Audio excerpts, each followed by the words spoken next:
Doctor साहब दरवाज़ा खोले। डॉक्टर साहब आ जाइए, दरवाज़ा खुला है। डॉक्टर साहब मेरी बेटी की तबीयत कल रात से बहुत ख़राब है, खुदा के लिए आप मेरे साथ जाकर उसका मुआयना करवाएं। डॉक्टर देखिए आज मेरी तबीयत बहुत ख़राब है, मैं नहीं चल सकता आपके साथ। डॉक्टर साहब खुदा के लिए आप उसका मुआयना करवाएं, उसकी ज़िंदगी का सवाल है, वो मर जाएगा। डॉक्टर साहब देखिए उठे, मैं नहीं चल डॉक्टर सकता साहब आपके बाहर बहुत साथ। तेज़ बारिश हो रही है। डॉक्टर साहब खुदा के लिए आप मेरे साथ जाकर उसका मुआयना करवाएं। डॉक्टर साहब दरवाज़ा खोलें।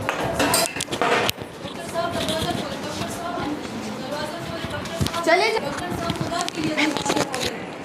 डॉक्टर साहब बाहर बहुत तेज़ बारिश हो रही है। डॉक्टर साहब दरवाज़ा खोलें। बेगम देखो बारिश रुकी कि नहीं? बारिश तो कब की रुक चुकी है डॉक्टर साहब। अच्छा, फिर शायद कोई दरवाज़ा खटखड़ा रहा है, देखो तो। दरवाजे पर तो कोई नहीं है डॉक्टर साहब। साफ आवाज़ आ रही है, नहीं जाना चाहती तो मैं खुद चला जाता। मेहरबानी करके बैठे रहिए डॉक्टर साहब, दरवाजे पर कोई नहीं है। मगर ये दस्तक, तेज़ हवा का शोर है। तेज़ हवा दरवाजे पर दस्तक देती है, क्या कह रही हो? ज़रा जाकर तो देखो। खैर दरवाजे पर तो कोई नहीं है, देख आदमी।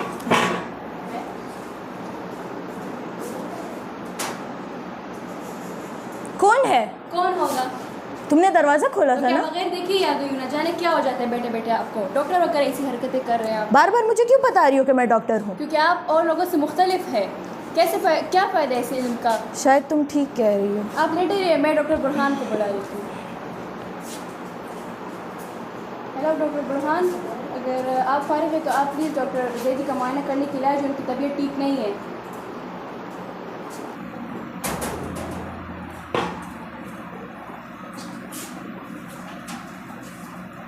अस्सलाम वालेकुम डॉक्टर जैदी। वालेकुम अस्सलाम। बेटा क्या तकलीफ़ की? इतनी टाइम कोई पे? बात नहीं, फ़र्ज़ है मेरा। असल में शाम से पहले 2 ऐसे केसेस थे, बहुत बिजी रहा, फुर्सत ही नहीं मिली, इसीलिए शायद लेट हो गया। टेम्परेचर चेक किया आपने? जी थोड़ी देर पहले 100 था। सीने में तो दर्द नहीं हो रहा? नहीं बेटा। तो फिर क्या वजह है कि आपकी तबीयत ख़राब रहती है? डॉक्टर साहब बात सुनिए, कुछ दिनों से इनकी कान में दस्तक की आवाज़ सुनाई दी है, शायद वहम हो गया इनको। वहम? और डॉक्टर कैसी दस्तक? बुरहान बेटा, ये कोई आज से 18-20 बरस पहले की बात है। उस ज़माने में मेरी काफ़ी प्रैक्टिस चला करती थी, सर खुजाने को भी वक्त नहीं मिलता था। एक रात मेरे क्लिनिक पर कोई बूढ़ा आदमी आया, वो मुझसे भीख मांग रहा था कि मैं उसके साथ जाके उसके बेटे का मुआयना करूं, लेकिन मैं उस रात बहुत थक चुका था। मैंने उसको जाने को कहा, वो और ज़ोर ज़ोर से खटखटाने लगा। मैं गुस्से में कहा कि चले जाओ यहाँ से। अचानक दस्तक रुक गई।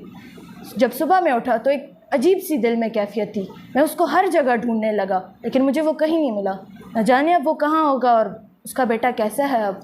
तो अब आपका ज़मीर कभी ना कभी दरवाजे पर दस्तक देता रहता है। डॉक्टर साहब मेरी एक बात सुन लें, वो जो बूढ़ा आदमी था मैं उसका पोता हूँ, और उसका बेटा उस रात एड़िया रगड़ रगड़ कर मर गया था, वो मेरा बाप था। आपने तो अपना फ़र्ज़ पूरा नहीं किया, दुखी इंसानियत की खिदमत नहीं की, लेकिन मैंने उस दिन अपने साथ ही अहद किया कि बड़ा होकर मैं डॉक्टर बन के दुखी इंसानियत की खिदमत करूँगा, और आज वो फ़र्ज़ मैंने निभा रहा हूँ। और अब दरवाजे पर दस्तक नहीं होनी चाहिए। खुदा हाफिज़। इस कहानी से हमें ये सबक मिला कि चाहे हमारा पेशा कोई भी हो, हमें हमेशा दुखी इंसानियत और गरीबों की मदद करनी चाहिए।